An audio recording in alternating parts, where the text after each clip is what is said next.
Président, bonjour. Aujourd'hui, c'est pas le maire de Néoul qu'on rencontre, mais le président de l'association des maires ruraux du Var. Comment allez-vous? Tout va bien. Et ce matin, on réunit la famille des maires ruraux dans une commune très rurale, entre Casteau. Et on va essayer d'évoquer, bon, je vais rendre compte de l'activité de l'association toute l'année et les différents dossiers qui nous animent. Et surtout, le fait qu'il y ait avec nous les parlementaires, les conseils départementaux et régionaux et les maires, on essaie ensemble de trouver des solutions et on évoque tous les sujets, des plus soft aux plus difficiles. Alors, vu des territoires, est-ce qu'on n'a pas l'impression qu'il y a un petit décrochage qui est en train de s'opérer, avec peut-être un soupçon de mépris sur la vie des territoires? Est-ce qu'on n'est pas en train de recentraliser le pays? Alors, ça ressemble à de la centralisation. C'est plus une histoire de moyens, je crois, des dotations qui baissent, c'est des compétences qui sont transférées automatiquement, voire obligatoirement. Et ce qu'on dénonce, nous, c'est que le pays ne peut fonctionner que sur une parfaite confiance entre les Girondins et les Jacobins, et que les communes peuvent faire cette synthèse-là. Alors c'est plus un manque de confiance et de respect plutôt qu'un mépris. Je dirais. La loi, le principe de métropolisation, de regroupement des communes, pour vous qui êtes maire d'une petite ville, Néoul, est-ce qu'il y a autant de bons que d'inconvénients?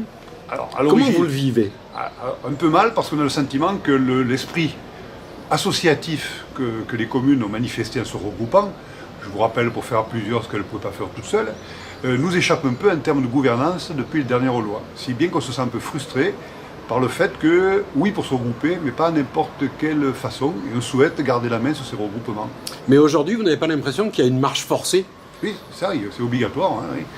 Par la baisse des dotations et par les transferts obligatoires, c'est ce qu'on dénonce, c'est ce qu'on va dénoncer ce matin. Mais par exemple, dans le département du Var qui compte 1 100 000 habitants, quand une seule métropole va compter pas loin de 500 000 habitants, est-ce que ce n'est pas un danger pour le reste du département? Alors, c'est forcément un danger pour les communes et leurs relations entre elles, parce qu'il y aura par définition des métropolitains et des non-métropolitains. Par contre, en termes d'aménagement du territoire, le fait qu'il y ait une métropole à Nice, une à Marseille, la question se posait pour qu'il y en ait une à Toulon, et je trouve que de ce point de vue-là, c'est un bon plan. Et la politique, vous le savez comme moi, l'aménagement du territoire, c'est en permanence un compromis entre ces deux difficultés. Oui, là vous voyez l'axe est-ouest, mais l'axe il est aussi nord-sud. C'est-à-dire que quand on sort d'une bande littorale de 40 km, c'est le haut du département qui risque de pâtir de ces grands regroupements.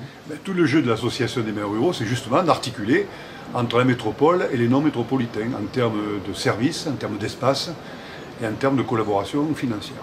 Eh bien écoutez, Président, je vois que vous êtes attendu. Je vous laisse, je vous souhaite une bonne assemblée générale. Merci pour votre interview. Au revoir.